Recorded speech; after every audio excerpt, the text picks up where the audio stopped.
Dear Patriots, before the news starts, please subscribe to our patriotic channel by clicking the subscribe button. Give us a thumbs up to this video. Don't forget to leave your opinion below in the comments section. Share the news on Facebook and Twitter so you friends see it. Thank you. NFL finished.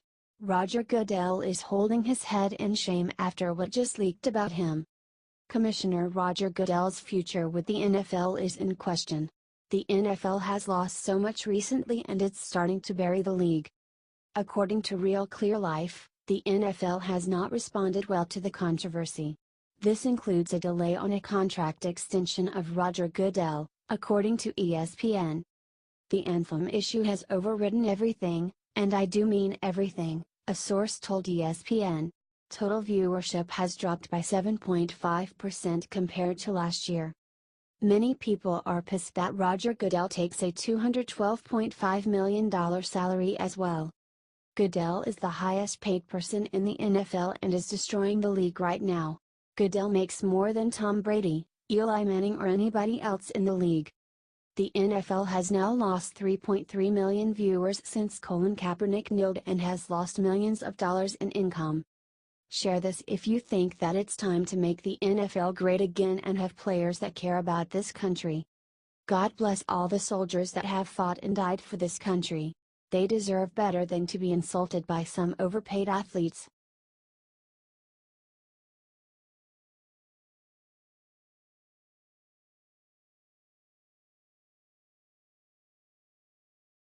Joan Rivers comes back from grave, absolutely destroys every whiny celeb in Hollywood.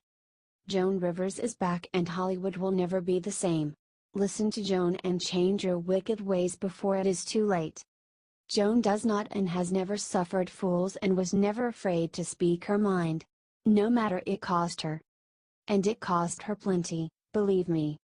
Joan's daughter Melissa just released a book of long-lost letters to Joan from Hollywood celebrities and from Joan to other Hollywood celebrities. The book is called Joan Rivers Confidential and it looks to be a blockbuster. According to page 6, the letters with Joan include Tom Hanks, David Letterman, Bo Derek and Meryl Streep and Kathy Bates. If you hate Meryl Streep, you will choke on your morning coffee when you hear how pretentious she is in real life too. Streep wrote, Stephen Hawking and I could do a show about black holes, and then, I could disappear into one, a star collapsing in upon itself until it becomes at once invisible and incomparably dense. Whatever. What a pretentious celebrity but very indicative. Hollywood thinks they can chime in on anything like an expert while only holding just surface knowledge. Just like they do in politics. In fact, hearing Meryl talk about black holes reminds me of her talking about Trump. Someone who knows nothing but demands to be taken seriously. Sorry Meryl, that ship has sailed. But the best, by far, of Joan's letters is what she told Hollywood about how to properly act. It is a blistering condemnation of all things that is wrong with liberal Hollywood. Joan told a fat joke about Kathy Bates and she was whining and crying. Hollywood can dish it out but they cannot take it. Always remember that. So Joan sent her a letter. One that every single celebrity in Hollywood needs to read right now. If they value their careers. The fact that people even know our names is a gift from God, so relax, enjoy your fame and smile. Did you hear that, Hollywood? Wise up before it is too late. The letter continued. Please know that I am a loyal, devoted, longtime fan of yours. P.S. I also took your side in misery. Love and kisses, Joan XOXO. Hollywood and the NFL players take note. If you value your lavish lifestyles and fame and all that comes with it, stop the nonsense and the hate and the venom. Have fun, you got lucky. God gave you a gift, don't waste it attacking America and Trump and inserting yourself in conversations you don't belong. Like Meryl talking about black holes. What a? Because if you do, you may find out what life is like without all that fame and fortune. Can you imagine how loud they would whine if that happened? Share this if you agree with Joan.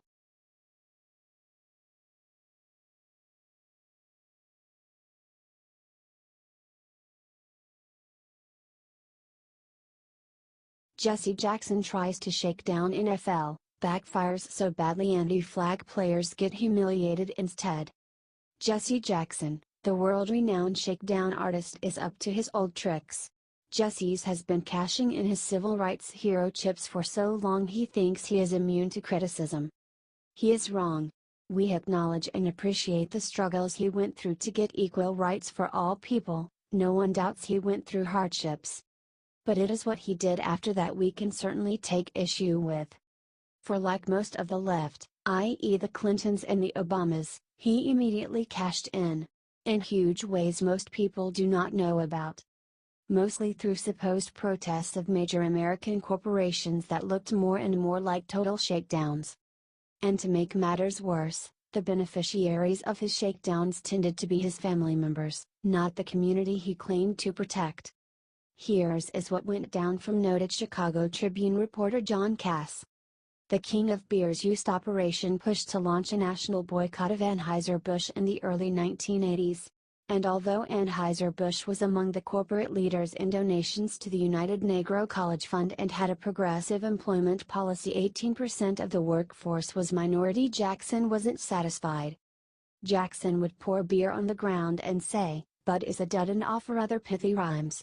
Once, he showed up at an Anheuser-Busch distributorship and cheered as 50 Southsiders poured 4 cases of beer onto the ground. August Bush has become to the economic reciprocity movement what Bull Connor and Jim Clark were to the civil and political reciprocity movement, an obstruction in the doorway blocking black economic progress, Jackson said back then, comparing Bush to white Southern sheriffs who sicked police dogs and cops on civil rights marchers. Then, a little over 2 years ago, Jackson's kids bought River North Sales and Service, the exclusive Budweiser distributorship on the north side. The Jackson territory is about 62 square miles. Isn't that a nice uplifting story? Daddy boycotts. He becomes friends with Mayor Richard Daley. And later, as if by a miracle, the suns also rise. Owning an exclusive Budweiser distributorship is like a license to print money. As a postscript, the Suns ran an absolute goldmine into the ground. But because the exclusive territory was so valuable, they still made money when they sold it later. Imagine? Back to Jesse's latest shakedown. Jesse has been running around trying to put pressure on the NFL for how they are treating the players. According to Breitbart, Jesse went on Fox Sports 1's Undisputed and just embarrassed himself and the players. First he bashed Trump for calling anti-flag players sons of B, and then he went into full shakedown mode. To go from picking cotton balls to picking footballs and basketballs without freedom is not very much progress, Jackson said, before adding the comment that made the NFL players hang their heads in shame. Jackson said that the NFL not guaranteeing contracts is illegal workplace harassment because wait for it, the owners can cut any player at any time for any reason. And therein lies the humiliating rub. For all their wealth and fame, NFL players are really just like us, at-will employees who can be fired for any reason. Look, if my boss made a new rule that says we have to say the Pledge of Allegiance in the morning, I can do it, quit, or get fired. No one said America was fair, but everyone, especially our enemies, agrees that America is the best country the world has ever seen. It is about time the NFL players showed it some respect. Share if you agree.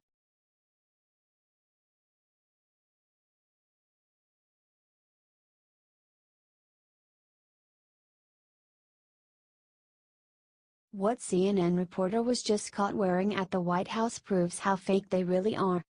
CNN is a disaster, and they have Donald Trump to thank for their woes. In the last year, their ratings have fallen almost 40%, and it's not hard to see why. Rather than report the facts, CNN has become a fake news mill intent on taking down Donald Trump. They've falsely reported on things as large as the fake Russian dossier to silly stories that suggested that Trump photoshops the size of his hands in photos. Now, they're apparently embracing the fact that they lie to destroy our president. Before a Rose Garden presser today, CNN reporter Brian Karem was seen wearing a fake news hat. He personally tweeted a photo of the head wearer before the press conference began. Moments from POTUS at the Rose Garden. Think he'll like my hat? He wrote. Well, Trump probably won't like his hat, but he'll probably agree with it. Share so that everyone can see how proudly CNN embraces fake news. They can't be allowed to get away with their lies any longer.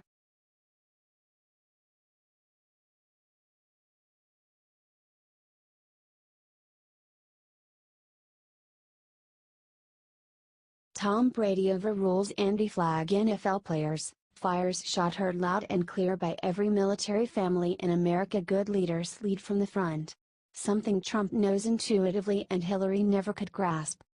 Can you imagine if Hillary had won and we faced a crisis that called for leadership? No one would believe her, and worse, she wouldn't believe herself. Such is her every word scripted and focus grouped to death. That type of leadership does not instill faith, because we are not stupid and know that even the best laid plans have screw-ups, and it is what you do at that moment, how flexible, how smart, how good you are, but most importantly whether or not people believe you, that will determine the result. No one believes a word Hillary says, so even if she won she would never have been able to lead. We got lucky with Trump because Hillary probably beats any of the other GOP candidates. Real lucky. Another critical component of leadership is letting your actions do the talking, not your big mouth. Hollywood, nor Hillary ever learned that lesson, and it shows. All talk, no action. Just like the lousy NFL players, who have ignored the wise words of Charles Barkley and Shaq to put their money where their mouths are, and continued their flag protesting ways yesterday. But not all of the NFL is doomed. There are leaders out there like Tom Brady, who made his mama proud with what he did before his big game yesterday. While other NFL players loudly took a knee, look what Tom Brady quietly did.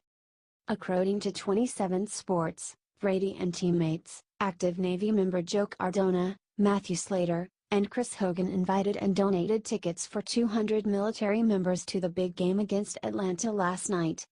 Then Brady and Hogan met them on the field and gave them a proper greeting. What a difference, huh? If you think NFL players should start acting more like Tom Brady and less like Colin Kaepernick, share this everywhere.